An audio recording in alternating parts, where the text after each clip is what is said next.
জাহান্নামের আওয়াজে হাসরের ময়দানটা থরথর করে কেঁপে উঠবে।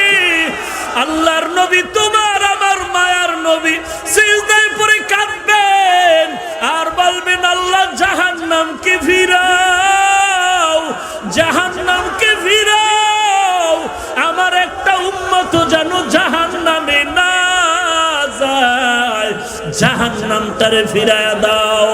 আমার নবী সিজদায় পড়ে কাঁদবেন রে নবীর উম্মত। রাহমাতুল লিল আলামিন কে আল্লাহ বলবেন, ও নবী আপনি আর কাঁদবেন না,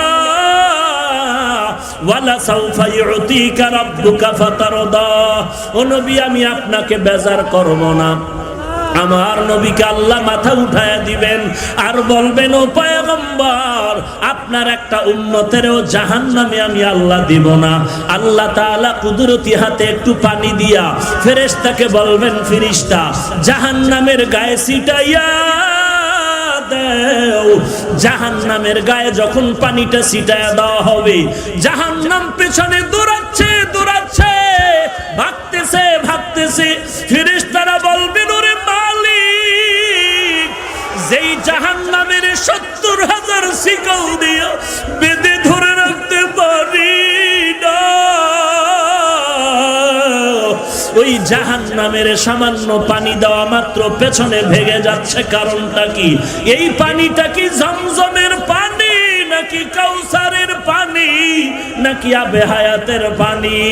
আল্লাহ বলবেন, না রে ফেরেশতা, জমজমের পানিও না, এ পানি কাউসারের পানিও না, এই পানিটা আবে হায়াতের পানিও না। আল্লাহ বলবেন, ও রহমতের ফেরেশতা, এই পানি হলো আমার নবীর ইয়াতীম উম্মতের গুনাহগারের চোখের পানি। আমার বান্দা নবীর উম্মতেরা চোখের পানি ছেড়ে গুনার কথা স্মরণ করে তওবা করে ক্ষমা চেয়েছে। এরে আল্লাহর গোলাম নবীর উম্মতের দল, চোখের পানি ছেড়ে কাঁদো, চোখের পানি ছেড়ে কান্না করো। দুনিয়ার জমিনে কাঁদবা, কপাল খুলে যাবে। দুনিয়ার জমিনের কান্না, হাসরের দিন হাসতে হাসতে জান্নাতে যাইবা। আর যদি এখন কান্না করতে না পারো, অন্ধকার কবরে যদি গুনাহ নিয়ে যাও,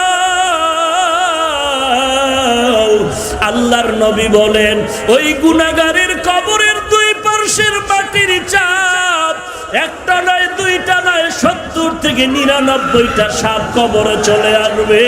জাহান্নামের আগুনে কবরটা ভরে যাবে। বেঈমান নাফরমানের চিৎকারের আওয়াজ। ওরে গুনাহগারের দল, আল্লাহর কাছে ক্ষমা চাও, চোখের পানি ছেড়ে কান্না করো। ডানে বামে তাকায়া দেখো কার চোখে পানি। ও আল্লাহর বান্দারা, চোখের পানি ছেড়ে কাঁদো আর দোয়া করো, আল্লাহর কাছে ক্ষমা চাও।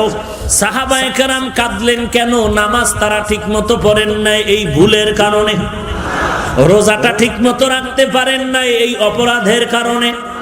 না না, তারা শুধু ৫ ওয়াক্ত নামাজ না, ইশরাক বন্ধ নাই, আউয়াবিন বন্ধ নাই, চাষতের নামাজ বন্ধ নাই, তাহাজ্জুদ বন্ধ নাই, যুদ্ধের ময়দানেও পেছনে নাই, সন্তানের হক আদায়ের বেলায় পেছনে নাই, ভাইয়ের হক আদায়ের বেলায় পেছনে নাই, নবীর আদেশ মানার ক্ষেত্রেও দুর্বলতা নাই।